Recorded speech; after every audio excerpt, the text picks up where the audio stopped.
شکریہ جناب اسپیکر. اعوذ باللہ من الشیطان الرجیم. بسم اللہ الرحمن الرحیم.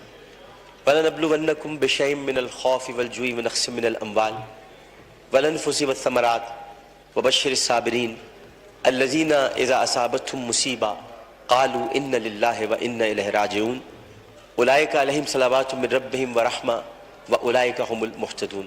صدق اللہ العظیم. میں آپ کا بہت شکر گزار ہوں کہ آپ نے مجھے بولنے کا موقع عنایت فرمایا. جناب اسپیکر، میں اسمبلی میں بہت کم بولتا ہوں. اس کی وجہ یہ ہے کہ میں کچھ معاملات ایسے ہیں جن کو سیاسی امور نہیں سمجھتا. اسمبلی میں ہم سب تقسیم ہیں. ہم اس لیے تقسیم ہے کہ ہمیں تقسیمی بنیادوں پر تقسیم کیا جاتا ہے.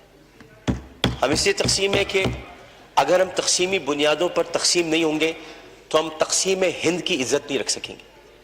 اس لیے ہمیں اس بنیاد پہ تقسیم کیا جاتا ہے کہ ہم تقسیم ہو کر آئے ہیں، لہٰذا تقسیم ہو کر اپنے اپنے جذبات اور اپنی اپنی کیفیات کا اظہار کریں اپنی اپنی پارٹی پالیسی کے مطابق. اسمبلی ہم سب کے لیے بولنے کے لیے اس لیے بھی ضروری ہے کہ ہم سب ان جگہوں سے منتخب ہو کر آئے جہاں کے لوگوں نے ہمیں اپنا درد سنانے کے لیے بھیجا. میں آپ سے آج اس لیے بولنے کی اجازت مانگ رہا تھا کہ بہت گفتگو ہو رہی ہے اور ظاہر ہے کہ اس وقت پورا پاکستان ایک بچی، ایک خاتون اور خواتین اور ان سب کی عزت پر دل گرفتہ ہے، پشیماں ہے، افسردہ ہے اور بہت تکلیف میں. میں بھی کہتا ہوں کہ عرش والے میری توقیر سلامت رکھنا، فرش کے سارے خداؤں سے الجھ بیٹھا. میں صرف اتنا بتانا چاہتا ہوں کہ بہت پہلے کی بات ہے. اب وہاں پر جبل عمر ہے اور جبل عمر پر وہاں اب ایک ہوٹل تعمیر ہو رہا ہے، سعودی عرب کا وہ علاقہ ہے. ایک آدمی رسول کریم صلی اللہ علیہ وآلہ وسلم کے پاس آیا اور اس نے آ کر کہا کہ یا رسول اللہ مجھ سے بہت بڑا گناہ ہو گیا. تو آپ نے فرمایا کب ہوا؟ نے کہا اسلام لانے سے قبل ہوا. آپ نے فرمایا کہ ٹھیک ہے، اب تم اسلام لے آئے ہو، تمہارے سارے گناہ اللہ نے معاف کر دی. اس نے کہا آپ میری بات سن لیجئے رسول اللہ، میں آپ سے بات کرنا چاہتا ہوں، اپنے دل کا بوجھ ہلکا کرنا چاہتا ہوں. آپ نے کہا کہو تم کیا کہنا چاہتے ہو؟ اس نے کہا یا رسول اللہ میری ایک بچی تھی اور میں اس بچی کو جب وہ 5 سال کی ہوئی تو میں اس بچی کو کہا میں چلو تمہیں جنگل لے کے چلتا ہوں، اور میں اس کو لے کر چلا. جناب اسپیکر توجہ چاہوں گا، میں اس کو جنگل لے کر چلا. اب میں اس لیے لے کر چلا کیونکہ میری عزت پر حرف آ رہا تھا کہ میرے گھر بچی کیوں پیدا ہوئی. نبی کریم بہت غور سے سن رہے تھے. صحیح بخاری اور صحیح مسلم میں اس حدیث کو بیان کیا، ترمذی شریف میں بہت تفصیل کے ساتھ. تو انہوں نے بہت توجہ سے سنا اور کہنے لگا میں جنگل میں لے کے گیا. پھر میں نے ایک گڑھا کھودا. گڑھا کھودنے کے بعد میں نے بچی سے کہا اس میں لیٹ جاؤ. اچھا جب میں گڑھا کھود رہا تھا تو یا رسول اللہ مجھے ایک بات یاد آئی کہ وہ کھودتے کھودتے مجھے پسینہ آنے لگا، تو اس نے اپنے چھوٹی سی چادر سے میرا پسینہ بھی صاف کیا. اور اس کے بعد میں نے اس بچی کو گڑھے میں ڈال دیا اور پھر میں نے مٹی ڈالی. تو عربی میں اس نے مجھ سے کہا، ترجمہ آپ کے سامنے پیش کروں، بابا میں مر جاؤں گی بابا. اور میں نے اس کو مار دیا. بہت دیر تک خاموشی حجر رسول میں رہی. اس نے دیکھا تو رسول کریم صلی اللہ علیہ وسلم رو رہے تھے. خاتم النبیین، سید المرسلین، شفیع المذنبین، انیس الغریبین، رحمت للعالمین، راحت العاشقین، مراد المشتاقین، شمس العارفین، سراج السالکین، مصباح المقربین، محب الفقراء والغرباء والیتام والمساکین. ہمیں سکھاتے ہو ہم تو ختم نبوت کے محافظ، ہمیں سکھاتے ہو. سید الثقلین، نبی الحرمین، امام القبلتین، وسیلتنا فی الدارین، صاحب قاب قوسین، محبوب رب المشرقین ورب المغربین، جد الحسن والحسین، مولانا مولا الثقلین، ابی القاسم محمد بن عبداللہ. پر درمیان میں نہ بولو، حدیث کے درمیان نہیں بولو. اس کے بعد نبی کریم صلی اللہ علیہ وسلم نے یہ کیا کہ ان کے زار و قطار آنسو بہنے لگے اور انہوں نے کہا کہ قسم اس پروردگار کی جس کے قبضے میں محمد کی جان ہے صلی اللہ علیہ وسلم، اگر تو اسلام نہ لاتا تو میں تجھے سر عام سب کے سامنے تیری گردن اڑاتا.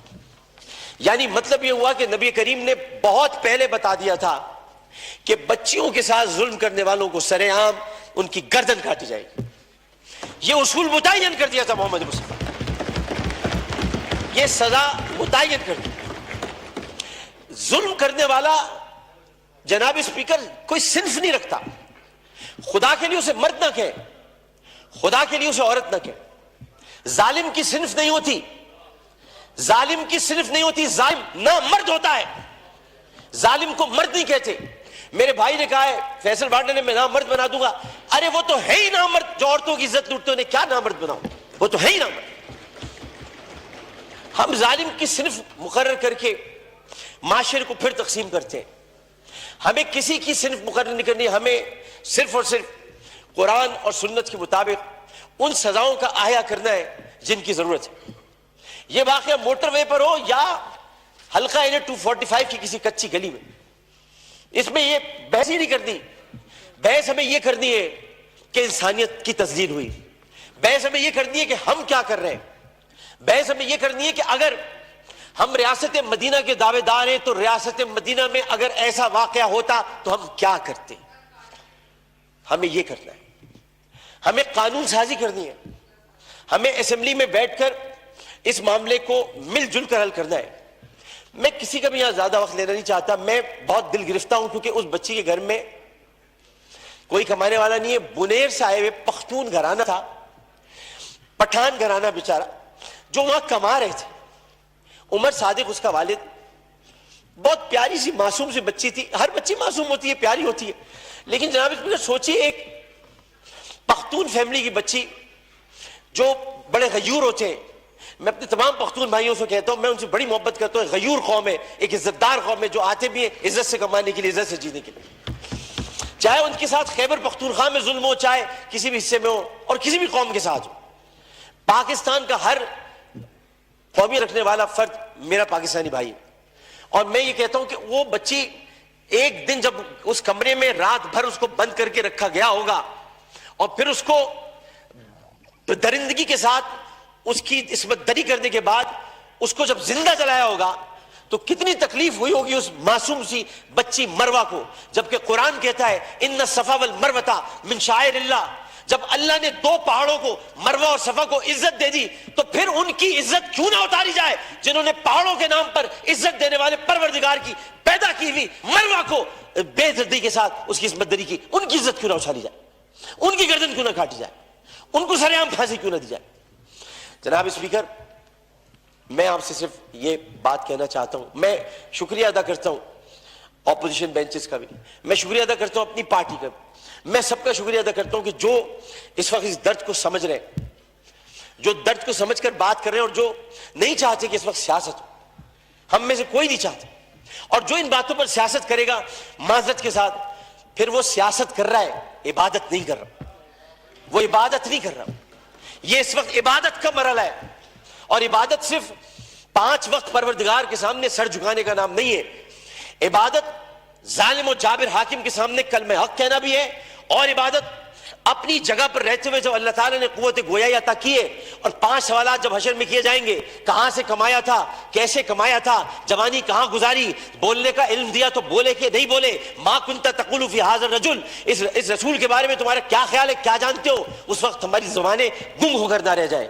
اس لیے ہمیں اپنی اپنی جگہ پر رہتے ہوئے اس کو عبادت سمجھ کر اپنا حق ادا کرنا ہے. میں اتنا کہنا چاہوں گا آخر میں, جناب اسپیکر, میں اس ایوان سے ہاتھ جوڑ کر مطالبہ کرتا ہوں, بحیثیت ان کا ساتھی, بحیثیت رکن قومی اسمبلی, انہی کا ساتھی, انہی کا بھائی ہوں, اپنی بہنوں کا بھائی ہوں, اپنے جو ہمارے اپوزیشن والے ان کی بہنوں کا بھائی ہوں. صرف اتنا کہنا چاہتا ہوں کہ اس اسمبلی میں ہم پتہ نہیں کب رہے, کب تک رہے, کیا رہے, ہمیں نہیں پتا, لیکن ہم جتنے دن بھی رہے یہ اسمبلی ایک تاریخ بن جائے کہ ہم نے, یہ اسمبلی نے قرارداد منظور کی تھی اور بل بنایا تھا کہ بچیوں کو میں ہر قتل کی بات ہے, بچیوں کی عصمت دری کرنے والوں کو سرے عام سزائے موت دی جائے. شکریہ جناب. جی خواجہ صاحب, میں تھوڑا مفتی شکور کو دے دوں.